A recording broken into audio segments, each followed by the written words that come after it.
ꯑꯍꯥꯟꯕ ꯃꯛꯇꯗ ꯃꯌꯥꯝꯕꯨ ꯆꯦꯅꯦꯜ ꯑꯁꯤꯒꯤ ꯃꯥꯏꯀꯩꯗꯒꯤ ꯇꯔꯥꯝꯅ ꯑꯣꯛꯆꯕꯒ ꯂꯣꯏꯅꯅ ꯏꯀꯣꯛꯅꯣꯅ ꯈꯨꯔꯨꯝꯖꯔꯤ꯫ ꯃꯌꯥꯝꯒꯤꯗꯃꯛꯇ ꯉꯁꯤꯁꯨ ꯅꯨꯡꯉꯥꯏꯔꯕ ꯐꯨꯡꯒꯥ ꯋꯥꯔꯤ ꯑꯃ ꯄꯨꯗꯨꯅ ꯂꯥꯛꯆꯔꯤ꯫ ꯋꯥꯔꯤ ꯑꯁꯤꯒꯤ ꯃꯃꯤꯡꯅ ꯃꯄꯣꯛ ꯑꯅꯤ ꯄꯣꯛꯄꯤ꯫ ꯋꯥꯔꯤ ꯑꯁꯤꯕꯨ ꯏꯕꯤꯔꯛꯄꯅ ꯑꯌꯦꯡꯕꯤ ꯆꯅꯨ꯫ ꯍꯧꯖꯤꯛ ꯃꯌꯥꯝꯒꯤ ꯃꯐꯝꯗ ꯋꯥꯔꯤ ꯑꯁꯤ ꯈꯨꯗꯣꯜ ꯇꯝꯖꯔꯛꯂꯒꯦ, ꯃꯌꯥꯝ ꯄꯨꯟꯅ ꯇꯥꯃꯤꯟꯅꯔꯁꯤ꯫ ꯂꯥꯏꯔꯕꯤ ꯁꯅꯔꯦꯝꯕꯤꯅ ꯅꯣꯡꯃꯒꯤ ꯅꯨꯃꯤꯠ ꯑꯃꯗ ꯃꯍꯥꯛ ꯃꯊꯟꯇ ꯆꯤꯡꯗ ꯆꯠꯂꯝꯃꯤ꯫ ꯉꯁꯤꯒꯤ ꯅꯨꯃꯤꯠ ꯑꯁꯤꯗ ꯃꯍꯥꯛꯀꯤ ꯄꯨꯛꯅꯤꯡ ꯋꯥꯈꯜ ꯑꯗꯨꯁꯨ ꯀꯔꯤꯅꯣꯃ ꯏꯇꯧ ꯇꯧꯔꯝꯃꯤ꯫ ꯃꯍꯥꯛꯅ ꯃꯊꯟꯇ ꯍꯥꯏꯖꯩ, "ꯀꯔꯤꯒꯤꯅꯣ ꯑꯩꯒꯤ ꯃꯤꯍꯨꯜ ꯑꯁꯤꯅ ꯂꯩꯇꯥꯗ꯭ꯔꯤꯕ? ꯍꯛꯆꯥꯡ ꯑꯁꯦ ꯁ꯭ꯋꯥꯏ ꯁ꯭ꯋꯥꯏ ꯂꯥꯎꯕꯒꯨꯝꯁꯨ ꯇꯧꯏ꯫ ꯅꯠꯇꯦ, ꯑꯩꯅ ꯆꯤꯡꯗ ꯆꯠꯂꯤꯕ ꯑꯁꯤꯕꯨ ꯈꯨꯗꯣꯡꯊꯤꯕ ꯑꯃ ꯅꯪꯗꯧꯔꯤꯕ ꯖꯥꯠꯂꯅꯦ?"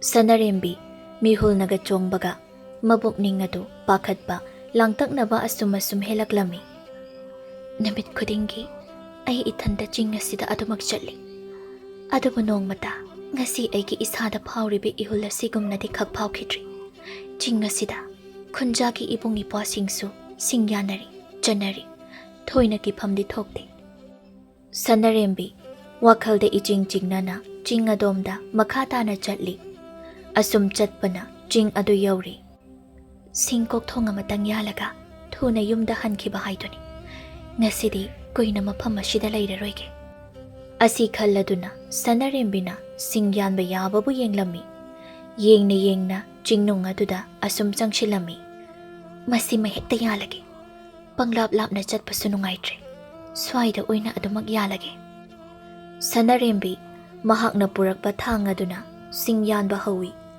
ꯑꯃꯔꯣꯝꯗ ꯅꯨꯃꯤꯠ ꯑꯁꯤ ꯆꯤꯡ ꯑꯁꯤꯗ ꯀꯅꯥ ꯑꯃꯠꯇ ꯂꯩꯇꯕꯒꯨꯝ ꯇꯧꯏ꯫ ꯅꯍꯥꯟ ꯃꯈꯩꯗꯤ ꯈꯨꯟꯖꯥ ꯅꯨꯄꯥꯈꯩꯁꯨ ꯁꯤꯡ ꯌꯥꯅꯕꯅꯤ, ꯃꯈꯣꯏꯅ ꯂꯥꯡꯕꯒꯤ ꯃꯈꯣꯜ ꯇꯥꯕꯅꯤ꯫ ꯑꯗꯨꯕꯨ ꯅꯨꯃꯤꯠ ꯑꯁꯤꯃꯗꯤ ꯏꯆꯤꯛ ꯆꯤꯛꯂꯝꯃꯤ꯫ ꯁꯅꯔꯦꯝꯕꯤꯅ ꯈꯨꯟꯖꯥꯒꯤ ꯏꯕꯨꯡ ꯏꯄ꯭ꯋꯥꯁꯤꯡꯒꯤ ꯃꯈꯣꯜꯁꯨ ꯑꯃꯠꯇ ꯇꯥꯗꯦ, ꯀꯅꯥ ꯑꯃꯠꯇ ꯆꯤꯡꯗ ꯂꯥꯛꯅꯗ꯭ꯔꯕ ꯖꯥꯠꯂꯥ?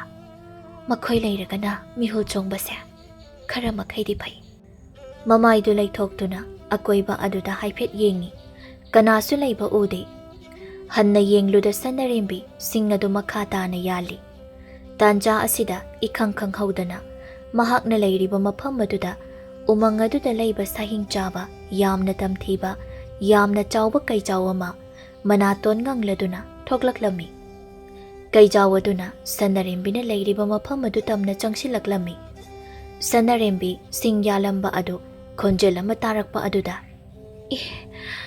ꯀꯔꯤ ꯈꯣꯟꯖꯦꯜꯅꯣ ꯑꯩꯅ ꯇꯥꯔꯛꯂꯤꯕ ꯑꯁꯤꯕꯣ? ꯑꯁꯤ ꯍꯥꯏꯗꯨꯅ ꯃꯇꯨꯡꯗ ꯐꯠ ꯑꯣꯟꯊꯣꯛꯏ꯫ ꯌꯦꯡꯊꯣꯛꯂꯨꯕ ꯃꯤꯠꯐꯝ ꯑꯗꯨꯗ ꯃꯍꯥꯛꯀꯤ ꯃꯇꯨꯡ ꯑꯗꯨꯗ ꯑꯆꯧꯕ ꯀꯩꯖꯥꯎ ꯑꯃꯅ ꯉꯪꯗꯨꯅ ꯆꯪꯁꯤꯜꯂꯛꯂꯤꯕꯗꯨ ꯎꯔꯝꯃꯤ꯫ ꯁꯅꯔꯦꯝꯕꯤ ꯃꯤꯍꯨꯜ ꯁ꯭ꯋꯥꯏ ꯂꯥꯎꯏ꯫ ꯃꯍꯥꯛ ꯌꯥꯝꯅ ꯄꯥꯈꯠꯂꯝꯃꯤ꯫ ꯀꯔꯤ ꯃꯇꯧꯅꯣ ꯃꯁꯤꯕꯣ? ꯑꯁꯨꯛ ꯆꯥꯎꯕ ꯀꯩꯖꯥꯎ ꯑꯁꯤꯅ ꯑꯩꯍꯥꯛ ꯇꯝꯅ ꯆꯪꯁꯤꯜꯂꯛꯂꯦ꯫ ꯍꯣ, ꯀꯅꯥ ꯀꯅꯥ ꯂꯩꯕꯒꯦ? ꯁꯅꯔꯦꯝꯕꯤꯒꯤ ꯄꯨꯟꯁꯤ ꯑꯁꯤꯕꯨ ꯑꯃꯨꯛꯇ ꯀꯟꯕꯤꯌꯣ꯫ ꯍꯣ, ꯀꯅꯥ ꯀꯅꯥ ꯂꯩꯕꯒꯦ?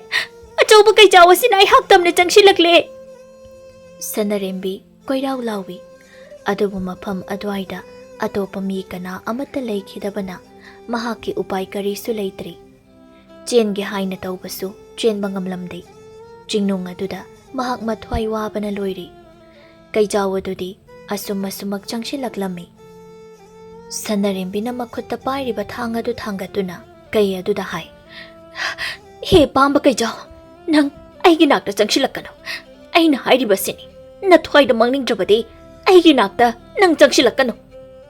ꯀꯩ ꯑꯗꯨ ꯃꯀꯣꯛ ꯐꯔ ꯍꯥꯏꯔꯛꯏ꯫ ꯃꯃꯥꯡꯒꯤ ꯃꯈꯣꯡ ꯑꯅꯤꯗꯨ ꯃꯅꯤꯡꯗ ꯈꯔ ꯍꯜꯂꯤ, ꯐꯟ ꯍꯦꯛꯇ ꯆꯣꯡꯁꯤꯜꯂꯛꯀꯗꯕꯒꯤ ꯃꯑꯣꯡꯅꯤ꯫ ꯃꯇꯧ ꯑꯗꯨꯗ ꯁꯅꯔꯦꯝꯕꯤꯅ ꯃꯈꯨꯠꯇ ꯄꯥꯏꯔꯤꯕ ꯊꯥꯡ ꯑꯗꯨꯅ ꯀꯩ ꯑꯗꯨ ꯇꯝꯅ ꯁꯥꯐꯨ ꯀꯟꯅ ꯂꯪꯉꯤ꯫ ꯑꯗꯨꯕꯨ ꯊꯥꯡ ꯑꯗꯨꯅ ꯀꯩ ꯑꯗꯨꯗꯗꯤ ꯄꯥꯜꯍꯧꯗ꯭ꯔꯦ꯫ ꯀꯩꯖꯥꯎ ꯑꯗꯨ ꯉꯪꯕ ꯑꯁꯨꯝ ꯍꯦꯟꯖꯤꯜꯂꯛꯂꯝꯃꯤ꯫ ꯁꯅꯔꯦꯝꯕꯤꯅ, "ꯍꯦ ꯅꯣꯡꯗꯝꯕ, ꯅꯪꯒꯤ ꯀꯔꯝꯕ ꯅꯣꯡꯗꯝ ꯈꯣꯜꯅꯣ ꯃꯁꯤꯕꯣ?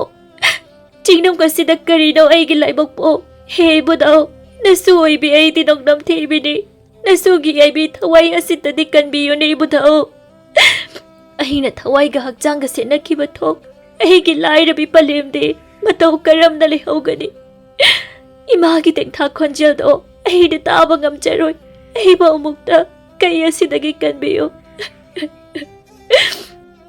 ꯁꯟꯅꯔꯦꯝꯕꯤꯒꯤ ꯇꯅꯤꯛꯂꯕ ꯊꯃꯣꯏ ꯑꯗꯨꯅ ꯍꯤꯛꯅ ꯀꯞꯇꯨꯅ ꯍꯥꯏꯖꯔꯤ꯫ ꯑꯗꯨꯕꯨ ꯈꯪꯍꯧꯗꯕ ꯃꯤꯀꯨꯞ ꯑꯃꯗ ꯃꯥꯡꯗ ꯂꯩꯔꯤꯕ ꯀꯩꯖꯥꯎ ꯑꯗꯨꯅ ꯁꯟꯅꯔꯦꯝꯕꯤ ꯇꯝꯅ ꯐꯟ ꯆꯣꯡꯁꯤꯜꯂꯤ꯫ ꯀꯩꯖꯥꯎ ꯑꯗꯨꯅ ꯁꯟꯅꯔꯦꯝꯕꯤꯕꯨ ꯁꯔꯥꯛ ꯇꯝꯂꯤ꯫ ꯀꯩ ꯑꯗꯨꯒꯤ ꯃꯈꯨꯠꯇ ꯁꯟꯅꯔꯦꯝꯕꯤ ꯃꯊ꯭ꯋꯥꯏ ꯊꯥꯔꯤ꯫ ꯌꯥꯏꯕꯤ ꯊꯋꯥꯏ ꯃꯥꯡꯂꯦ ꯆꯤꯡꯅꯨꯡ ꯑꯗꯨꯗ꯫ ꯄꯥꯝꯕꯅ ꯌꯥꯊꯣꯛꯇꯝ, ꯀꯩꯔꯦꯅ ꯌꯥꯊꯣꯡꯂꯣꯟ, ꯁꯟꯅꯔꯦꯝꯕꯤ ꯁꯤꯔꯦ꯫ ꯁꯣꯝꯗꯅ ꯁꯟꯅꯔꯦꯝꯕꯤꯒꯤ ꯃꯃꯥ ꯃꯥꯏꯄꯥꯛꯄꯤꯗꯨ ꯌꯥꯡꯀꯣꯛ ꯑꯗꯨꯗ ꯆꯦꯡ ꯈꯔ ꯍꯥꯞꯇꯨꯅ ꯁꯨꯃꯥꯡꯒꯤ ꯃꯆꯤ ꯑꯗꯨꯗ ꯆꯦꯡ ꯈꯞꯂꯝꯕꯅꯤ꯫ ꯏꯈꯪ ꯈꯪꯍꯧꯗꯅ ꯈꯞꯂꯤꯕ ꯆꯦꯡꯗꯨ ꯃꯈꯥꯗ ꯖ꯭ꯋꯥꯏ ꯍꯩꯗꯣꯛꯈꯤꯔꯝꯃꯤ꯫ ꯃꯥꯏꯄꯥꯛꯄꯤ, ꯃꯤꯍꯨꯜ ꯑꯗꯨ ꯀꯔꯤꯅꯣꯃ ꯇꯧꯔꯛꯏ꯫ ꯀꯔꯤ ꯃꯇꯧꯅꯣ?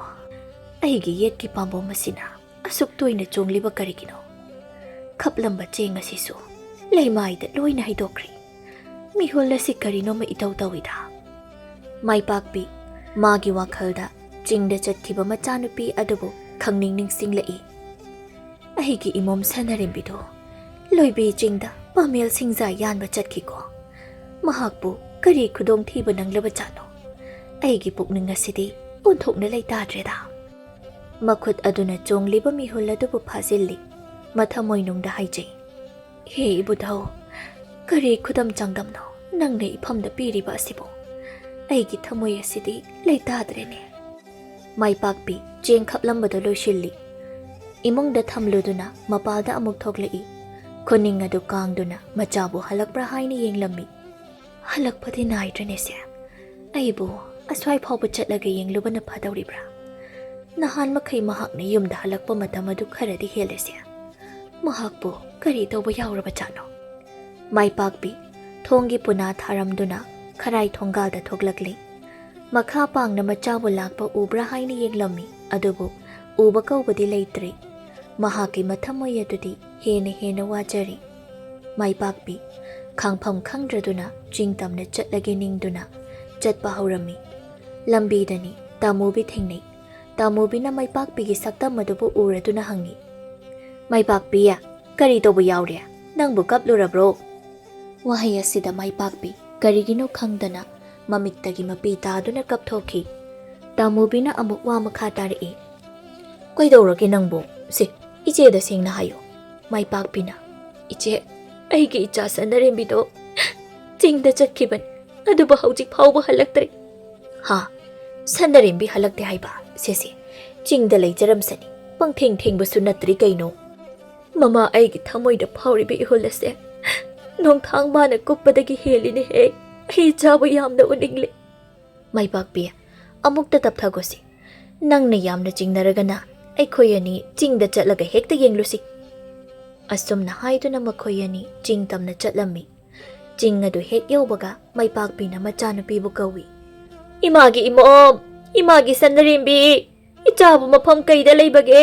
ꯏꯃꯥꯒꯤ ꯁꯟꯅꯔꯦꯝꯕꯤ, ꯏꯃꯥꯅ ꯀꯧꯔꯤꯕꯁꯦ ꯇꯥꯔꯕꯗꯤ ꯑꯃꯨꯛꯇ ꯈꯨꯝꯂꯛꯎꯕ꯫ ꯆꯤꯡꯅꯨꯡ ꯑꯗꯨꯗ ꯀꯣꯏꯆꯦꯟ ꯆꯦꯟꯗꯨꯅ ꯃꯆꯥꯅꯨꯄꯤꯕꯨ ꯀꯧꯔꯤ꯫ ꯃꯆꯥꯅꯨꯄꯤꯕꯨ ꯊꯤꯔꯤ꯫ ꯇꯥꯃꯨꯕꯤꯁꯨ ꯁꯟꯅꯔꯦꯝꯕꯤꯕꯨ ꯀꯧꯗꯨꯅ ꯊꯤꯔꯤ꯫ ꯃꯥꯏꯄꯥꯛꯄꯤꯅ, ꯁꯟꯅꯔꯦꯝꯕꯤ, ꯅꯪꯕꯨ ꯀꯗꯥꯏꯗ ꯂꯩꯕꯒꯦ? ꯏꯃꯥ ꯅꯪꯕꯨ ꯊꯤꯔꯛꯂꯤꯌꯦ꯫ ꯑꯁꯨꯝꯅ ꯃꯥꯏꯄꯥꯛꯄꯤꯅ ꯃꯆꯥꯅꯨꯄꯤꯕꯨ ꯊꯤꯔꯛꯄ ꯑꯁꯤꯗ ꯀꯣꯟꯅ ꯊꯪꯗ ꯆꯤꯡꯅꯨꯡ ꯑꯗꯨꯗ ꯃꯆꯥꯅꯨꯄꯤꯒꯤ ꯊꯋꯥꯏ ꯌꯥꯎꯗ꯭ꯔꯕ ꯑꯁꯤꯕ ꯍꯛꯆꯥꯡ ꯑꯗꯨꯅ ꯂꯩꯃꯥꯏꯊꯛꯇ ꯆꯞꯇꯤꯡꯅ ꯇꯥꯗꯨꯅ ꯂꯩꯕꯗꯨ ꯍꯦꯛ ꯎꯔꯔꯤ꯫ ꯃꯥꯏꯄꯥꯛꯄꯤꯅ, ꯏꯃꯥꯒꯤ ꯁꯟꯅꯔꯦꯝꯕꯤ, ꯏꯃꯥꯗꯤ ꯃꯥꯡꯖꯔꯦꯗꯅ, ꯀꯔꯤ ꯃꯇꯧꯅꯣ ꯏꯆꯥꯅ ꯇꯧꯔꯝꯂꯤꯕꯁꯤꯕꯣ?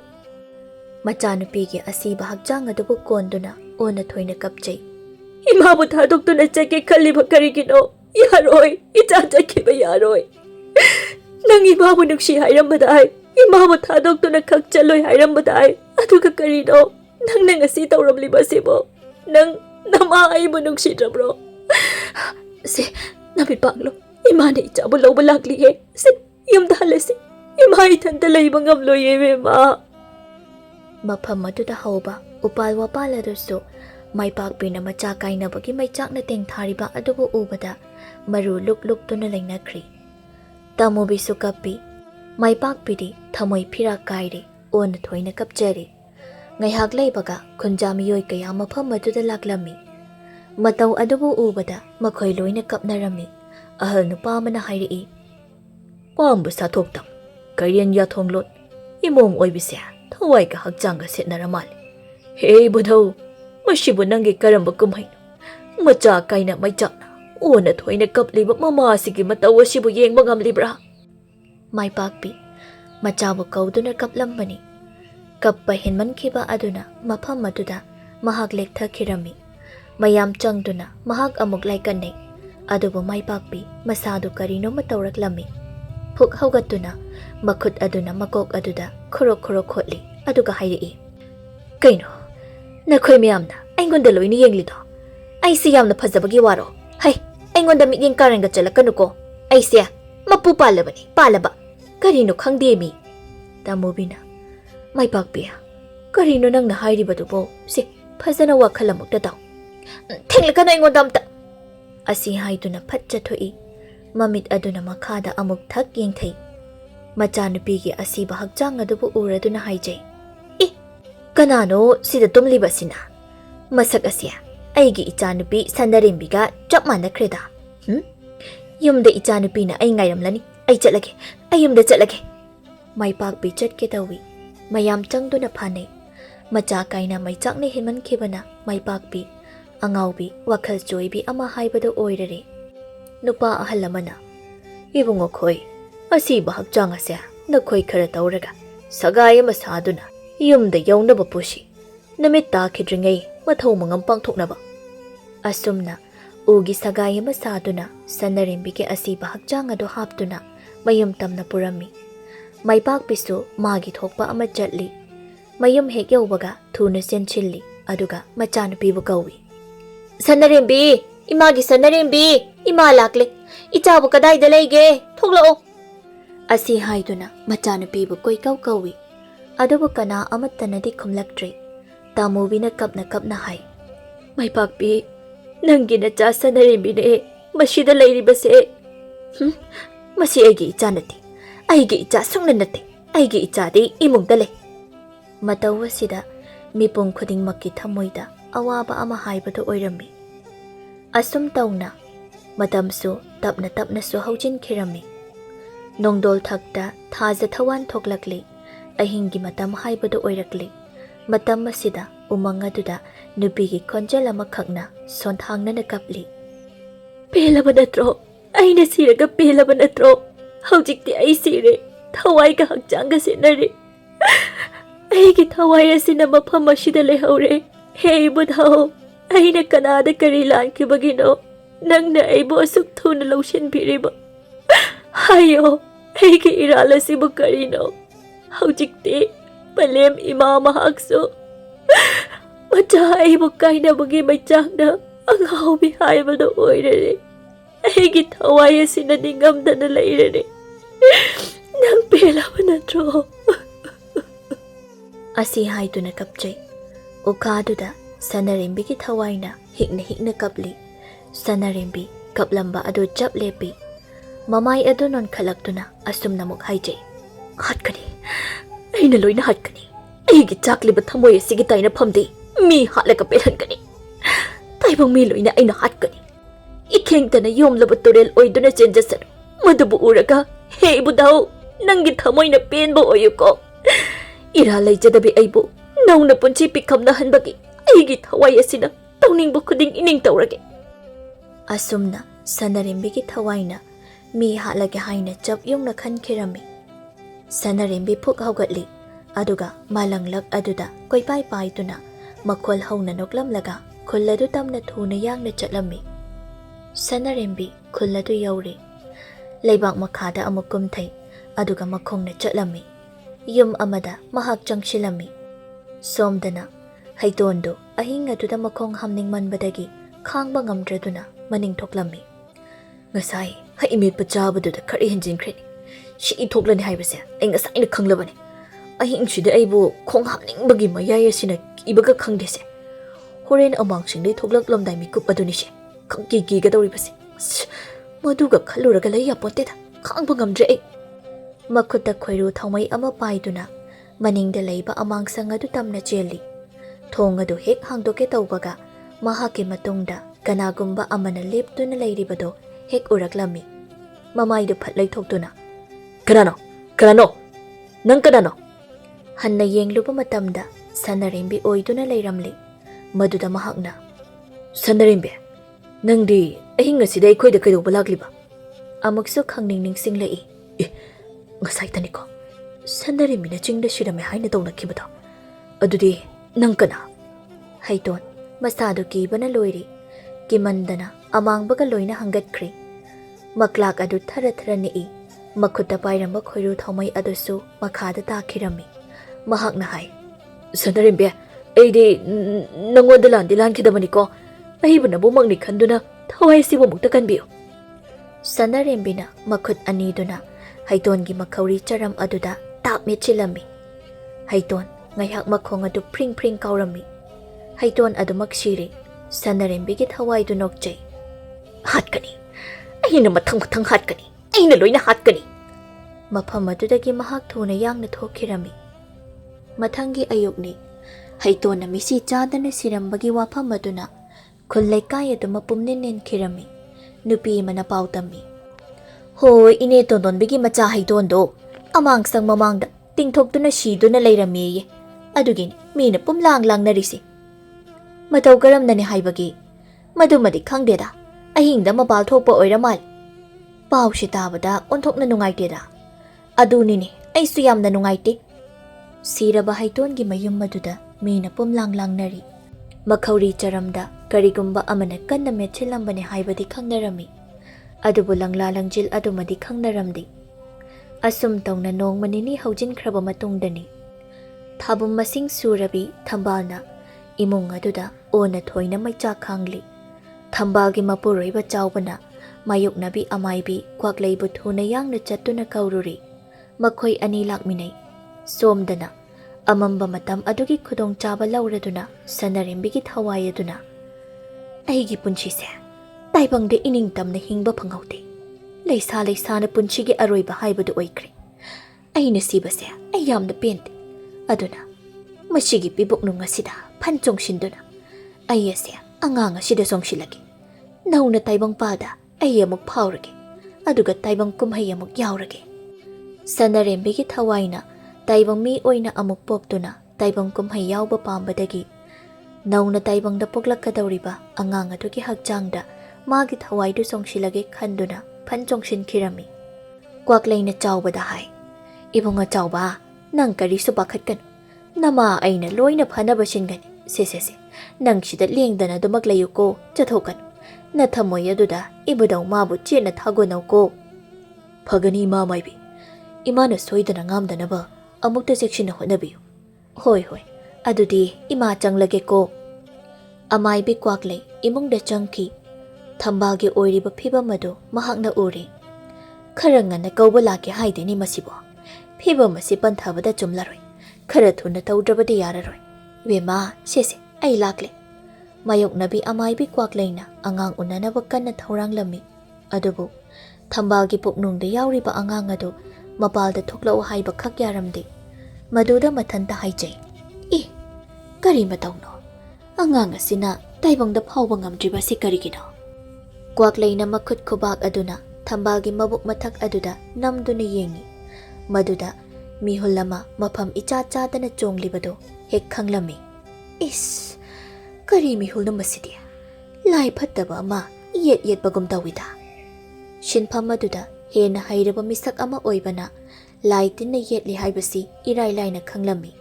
Sidi kamdawni. Kuitharabadi afaba oiraroi. Thuna lai amukta khurumdaba yade. Amaibi kwaklayna yangkok mathakda cheng maru khara hapi.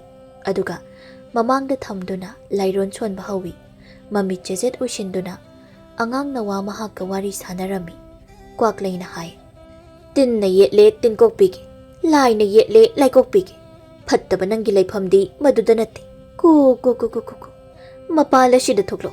Nachinjak sak tha tambigi. Masi charaga hanjakho. Sanarimbigi thawaina muk asumna hairi. Ai bugaw thokano. Ai thokpa ngamloi. Ai shida lengdana dum leikani. Ai thoklokpa sungam ngamloi. Hai, madu nangi laifam natte nya. Karigino nangna taibang phawgadawraba angang aduda phanchong shilibadi. Hai, kari maramgino.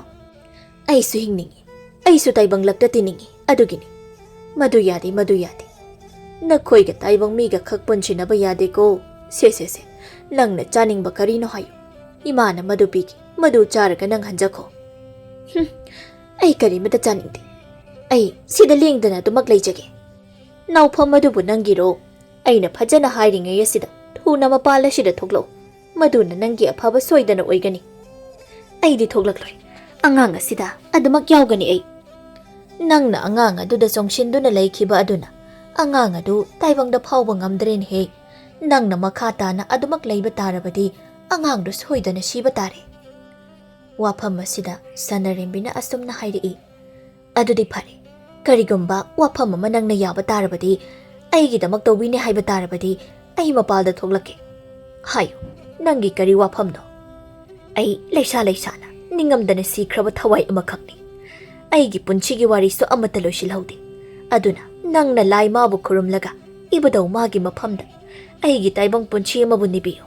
Aigi mapok ama phangdabana ngasisu aigi thawaise ahangba malanglak asida koi pai duna leiri. Ai asumna leiba ware aibu taibangda amukta phawanbiyo. Amaibi kwaklaina wakhal munna khanba yaba khallaba tungda asumna hairi. Phare nangna hairiba adumak ai dawbirage. Nangi mapok ama phangba natraga phangdaba haibadudi aina tamba ngamba natte. Adubu haujiki oinadi nang mabanda thuna thoklau. Asumna hairabada sanarembigi thawai adu angang adudagi phan chongthoraktuna thoraklami. Ahoba makhul amada mahak paithokirami. Amaibi kwaklaina mahakna tawriba thabak adu makha chathai. Laibak pharaduna asoi angam amatta yaudana angang nupi ama phangjarami. Sanarembigi thawai adu amamba marak aduda paiduna mayum tamna chatlami. Mayum adubu ubada mabukning adu nungsina hik kapjai. Amuk handa mapambusida sien chongduna sanaba phanglaroi ko. Helai nangbo aina tasengna warawi. Aigi kairaba itawasi uraga nangdi peligani. Aigi lotion khidraba wari kaya aduna aigi thamoy asida maicha kaya ama pirare. Mamabu kauduna amuk kapjai. Ima, nacha ai lakle ima. Asumna sanarembina tengthana mamabu kauduna kappa asi imungda tumlamba maipakpina taraduna phuk haugalai aduga haije. Aigi icha lakle. Ichana ibu kauri. Ibagi sanarembi ima lakle. Ichabu lakpa imana khaurang na ngairamlibani. Asi haiduna mapalda chenthoi. Machana sumang matoladuna leptuna leiribadu uraduna. Karigino ichana mitok amago maduda leptuna leiribabo changlo imungda changlo. Sanarembi mamagi kairaba sakta madubu ubada hena kablakli. Ima nangde nacha kaina mai changna angaubi haibada oiraboy kari matauno ima. Ai ngaude ai angaubi nate. Imani ichabu lakpa khaurang na ngairibani. Lao imungda changsi. Ichana chana ba haiduna imana chak khakli. Imaga chak sakhi silaw. Imabu karam leli yenge haiduna lakpani ima. Haujikte ima nacha ai amuk chachakhrage. Asi haiduna mamaidu laithoi maipakpina machabu kaujai. Icha sakhiba yaroye. Imaga puna leimina kisi. Ngaikhuo. Maipakpi sumanga duda jenthai machanupibu kauwi. Adubu sanarembidi adumak hanna yenglamdana chatkirami. Mathangi numitni amaibi kwaklei pochai khara sinlangi mathanta haijai. Mahak sanarembigi thawaini. Aina yamna nungsizakiba ichani. Mahak umang aduda yamna ningamdana sikhibani. Adubu mahaki asiba thawai aduna malang tarang anigi marakta koi pai duna leiraboy. Asumna tawbadi khakyaroi. Nangi thawai aduna karisu khangjadraba miyoisingda akiba pibadi chumte. Nangna haikiba wafam adugi matung inna ibadaw mabu kauduna wari sanage. Nangi lotion khidriba mapok adubu amuk nauhongna napokhanaba hotnarage. Asumna amaibi kwakleina mabukningda thabak asibu tawrage haina chap yungna khankre. Ahingi matam aduda amaibi kwaklei mahak mathanta turel tamna chatlami. Amaibi kwaklei lairon tilon kayama solami. Madu tawduna ibudaw mabu irol nungdagi kauthoklammi. Ahinga oire nungsitsu liri sitli. Mikup amagi matungda turel laije isingda lainang machu oiraklammi. Lainang marak adudagi saktam amakhak phawgalaklammi. Kwaklei na mahakpu yengduna haijai. Ibudaw Nanay tolabi aina khubak changjau tara londuna khurumjari. Thengla ahing asida ibudhau nangbu taibadi atei karigi sunatedo. Pumnamak ase ibudhau nangi thausil ngaktani. Ibudhau nangi thausilda imom oibi amakakki nauna punchi lomkhraboi. Imom magi thawaina malang tarang lakta koi pai paiduna aki tujungba kayama pirari. Mihat mipum taurari. Imom magi thawaina mapok ama pinabiyu haina nijari. Wafam asibu kamdaugani. Wafam asibu taraduna ibudau mana asumna kumlai. Oh, chingnung asida. Pambana sathoktam. Kairena yathonglot. Imom magi thawai mangki boydeko. Mahaki thawai bu phajin punchinduna thamdrabadi yaroi dauri. Nangna magi thawai bu amukta phajilu. Ibudau mahak ase hinglingai matamda yamna phaba misakni. Icham chamjaba namu taibang minini. Mahakna mahaki loishin khidriba wari kaya amabu mapok ama piduna loishil hanbiyo haijari. Wafam masi amukta hoyabiyo ne ibudau. Asumna amaibi kwakleina ibudaugi mafamda yamna kanna haijarami. Kona thangda ibudau mahakna su yabirami. Ibudau mahakti kuina sapongduna leiba yadabana irol nungda amuk lupkirami. Amaibi kwakleina sanarimbi thawai bumi kaurami. Sanarimbi thawai su hidena du tamna thuna yang lai. Kaidaure aibo mu kauribadi. Sanarimbi nangi ningjaba du thungadauri. Nang haujikti mapok amada pokpa yaragani. Ha, aibo mapok amada pokpa yaragani haiba. Wafam asida sanarimbi mahakti thoini hena haraujarami. Mahak mafam maduda harauna koi chong chongi. Amaibi halake. Amaibi kwakleina wa makhatari. Sanarimbi nang amuk mapok phana pu uko. Nang nalan kidaba asengba oibana. Nauna mapok amuk phangjabani. Imom oina pokduna nangi punchi wari do makhamuk shamthajau. Ima, ayamna nungaijari. Imagi matengdagi ai amuk hana taibangda phawba ngamgadauri. Karigumba aigi mathang mapok aduda. Ima, nangga amuk thengnaba thoklabadi imagi laman amuk shingba ngamba oijage ko ima. Karigi laman no hai haide. Phare.